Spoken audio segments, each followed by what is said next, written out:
Welcome to Pickles Picks with the great necromancer, Necromedes the Thrice-Reborn, and Pickles the secret demon unicorn. Heyo! We are covering Chapter 10 of Dune. Timestamp 2 hours, 54 minutes, and 31 seconds through 3 hours, 15 minutes, and 5 seconds. You can find us on Twitter, Facebook, Instagram, and YouTube. Alright, so we're going to jump right into it this week. And Jessica is finding the weirding room, and she does some secret hanky-panky with the palm lock to be able to get through. I'm not sure what they're training for in the Bene Gesserits, but apparently they're thieves of some kind. They're also like, I don't know, they kind of seem like super, like, secret assassin, like, special ops kind of people, but they seem to have, like, infiltrated everything in the universe. And everybody knows what they are, and they just put up with them anyway. I'm not quite sure, like, what's going on with the Bene Gesserits, but they seem to be super, super powerful. The first persons I'd get rid of is any Bene Gesserit around. Yeah, I don't know. No good. Mind control? They can tell whether or not you're telling the truth. Mm-hmm. So, Jessica is interrupted by Shout-Out Mapes, who is looking for Paul. And Paul, at this point in time, still has not been attacked because this chapter takes place at the same time as the last chapter, not after it. Mm-hmm. So, Jessica finds a climate-controlled room in a water garden, and it's enormous. It's 10 meters square, and it's on the roof with special filtered glass to make the sun yellow instead of white. And the water. And there's water everywhere. She wonders who could have built such a thing because it's obvious that it was built as an afterthought after the original construction of the palace. Is it a palace? I think it's a palace. Okay. 30 feet by 30 feet. 30 feet by 30 feet. But at some point, somebody decided they wanted a water garden. And this place could probably support 1,000 people. Mm-hmm. Of water. Of water. That's a lot of people. Jessica finds a note from another Bene Gesserit, and it's from Count Fenring's Rife. And she looks for secret messages, and she finds one on a fern leaf. On a fern leaf, talking about Paul's attack. But instead of going directly to Paul, she decided to read the entire fern, and it gave Paul enough time to pretty much take care of the problem himself. Well, who knows that you had to read a fern really fast? Yeah, yeah, ferns do have a lot of bumps on them. I don't think they have, like, we're listening to this whole thing, and I'm trying to figure out exactly how that they could have done that. I mean, are they talking about, okay, just knowing what little I know of Braille, it would be impossible to put Braille on a fern leaf. It would make a lot more sense to do something like Morse code. But it seems to me like that would have to be an enormous fern leaf. I mean, like, that was a big message. Oh, they got superpowers, Michelle. Oh, well. They can make bumps on a fern leaf. That's the least of my concerns. I guess it must have happened relatively recently. How long can a fern leaf last? A few weeks? Ferns are actually pretty hardy, unless you're my mom and you kill them just by looking at them. Mm-hmm. I can see that.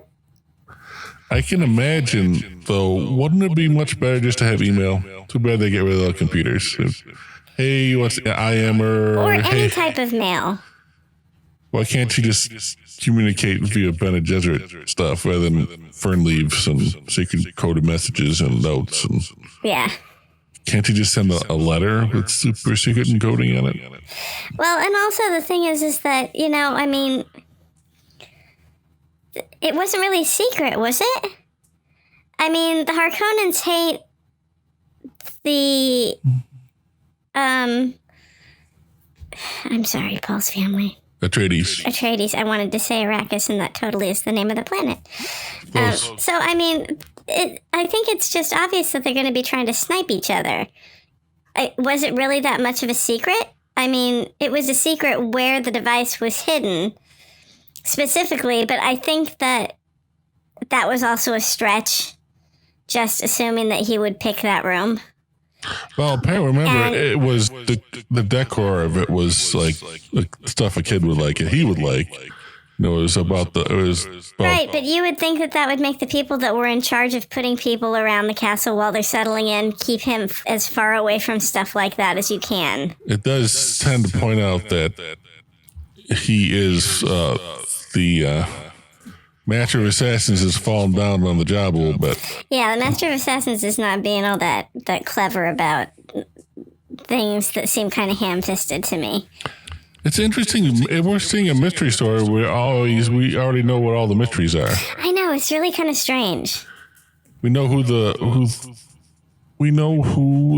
traitor is. We know what the master plan is, and it's like everything's falling into place. Like they said, they're trying to make for Howard, the Master of Assassins, look like an idiot and look like the traitor.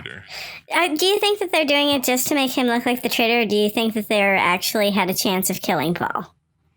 I think they wanted to kill Paul, but they also wanted him to look like a traitor. Do you think they expected to kill Paul? I don't know about that. I certainly think they tried. Okay. I don't think they're holding back that much. I think an explosive would be better if they're going to hide something that big. Just an explosive and a detonator. But who knows?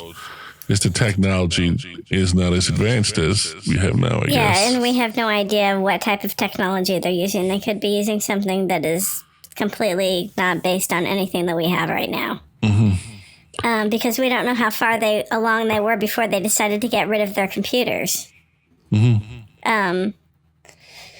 Well, they had a machine revolution. Mm-hmm. So there was artificial intelligent machine robots that were controlling everybody's lives. Yeah, but they haven't told us that yet. No, just for FYI. I think they might have. So Paul comes in with the broken hunter seeker, and Paul thinks the water room is unsafe. Mm-hmm. Even though Howard has been through it, and Jessica explains the hidden message, and he's convinced then. Yeah, he's convinced then, but I still think that he holds out a little reservation because at this point, Jessica's. What happened? You're familiar over there? My familiar fell down. My familiar has a giant puffy tail. Goodness. Oh boy. So anyhow, Jessica's motto at this point is trust no one. Mm-hmm. And they catch the suspect in the castle, but I like to point out that was the plan of Pierre de Vries, which was to not get them to trust Thufir, and mm-hmm. that is everything is going according to the Harkonnen's plan that we know of. Mm-hmm. So they catch the suspect almost immediately, but he dies before he can be questioned. He is a local person. He isn't somebody that the Harkonnens brought in. So at this point, I think, I mean,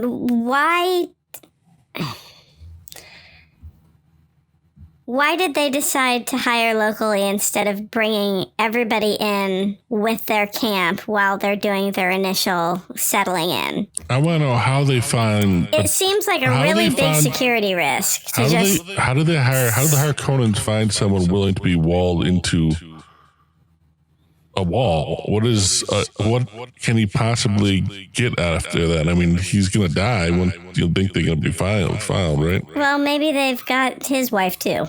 Who knows? But it seems like an odd career choice to be sealed into a wall, like Edgar Allan Poe story. Was he sealed into a wall? He was sealed into a wall in a dungeon for at least 30 days before they got there. Okay. Or was he just in the dungeon with the remote control? No, he was sealed in. Okay. He explicitly stated.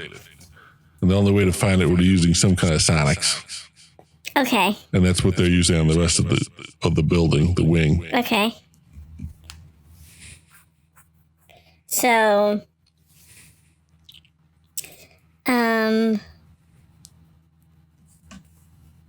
see.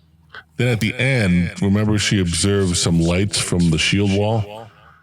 That's probably more Harkonnen spies. So they're really ramping up the tension and the, the mistrust and the, Okay, that happens after, though. That happens right after. No, That's the last thing that happens in the chapter. Right, but there's stuff that happens before that. What's that? That's when Jessica and Paul start exchanging information, and they both become suspicious about who the traitor is. Mm-hmm. And that's really important because suspicion falls on Hawat right away because he's the one that tested the water room. He was the one who tested everything, and the person in the dungeon got past him. The hunter-seeker got past him. I mean, honestly, why didn't... I mean, I still don't understand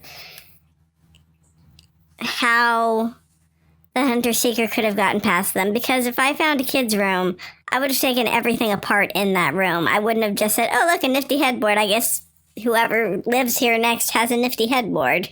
You would have thought that everything would have been disassembled and looked at first. Why did she put that note in the middle of the whole place instead of someplace easier so that they could get to it right away? How did they know they would have even been able to access the water gardens that fast? Well, they didn't. Not close enough. That's why I think they're better Jedders to use email, but they don't ask me. Well... So I like the point of that Paul got the correct traitor on his guess. Right. So when they're naming people they think that might betray them, Yui's name comes up. Apparently he's not a lieutenant? I guess not. Yeah, he isn't the right rank that they were tipped off at. So Jessica, her intel is false. Well, yeah, plus he's supposed to be incorruptible. Right, he's supposed to be incorruptible. He's supposed to be a lieutenant or something of a comparable rank. Mm-hmm. And he isn't, so Jessica just kind of dismisses him out of hand, and I'm not sure if it's because they had the conversation earlier, and that, put it into her mind that he's on their side because he hates the Harkonnens as much as they do. Yeah. Yeah, have they really gotten into why they hate each other that much? Ancient Blood Feud. Okay. There's actually a precursor novels they've written about it. Okay. The Harkonnens were supposed to be traitors or something, but it's more complicated than that. They were blamed for something they didn't do. Okay. Yeah, but that's not really important for the story. Just the Harkonnens are super evil. It's and the Atreides are super good for the most part. Yeah, you don't really have to know much more of that for this one. Okay. So how do you feel the story's coming along? I feel that the story's starting to shape up. I have questions that seem like they could be answered instead of questions that are just kind of hanging out in the middle of nowhere. Mm-hmm. Things are starting to happen faster on the planet. Paul's already, had his life threatened once. We don't know if Leto's still alive. For all we know, he could be lying dead on the other side of the palace. Well, we have no reason to believe that. Yeah, but we also have no reason not to believe it because stuff is kind of crazy. I hear you. Certainly the paranoia is being ramped up on their Atreides side. Mm-hmm. So, how about out of 10? How much you like it so far? This chapter I liked more because there was more detailing of the gardens, and I kind of have a better understanding of who the people are and what their jobs are within the story. Mm-hmm. And I don't like that the chapters happen at the same time. I kind of find books that do that confusing. They're overlapping a bit? Yeah, with the overlapping, but that's just something I'm just going to have to get over. I don't think the structure of the book is that complex, like, with multiple focuses, so it shouldn't be that bad. Mm-hmm. So I would probably give the chapter probably around a 7 out of 10. Yeah, 7 out of 10 because it caught my attention more than the other chapters did, and more things happened. Well, the plot is advancing, and it's like inexorable to the death of Duke Leto. So it's like a car crash you can't stop watching. Yeah, and it's just a matter of what direction it's going to come from and who else it's going to wipe out, which I think is what Jessica's trying to avoid. I mean, she knows that her lover's going to die, but there's no reason why her son has to die as well. Well, we shall see. He almost died in the last chapter. Yeah, but I think that's kind of just for spite, not necessarily the main adventure. Okay. So we finished? Yeah. Ready for the next chapter? I think so. Okay. See you next week. All right, see you next week.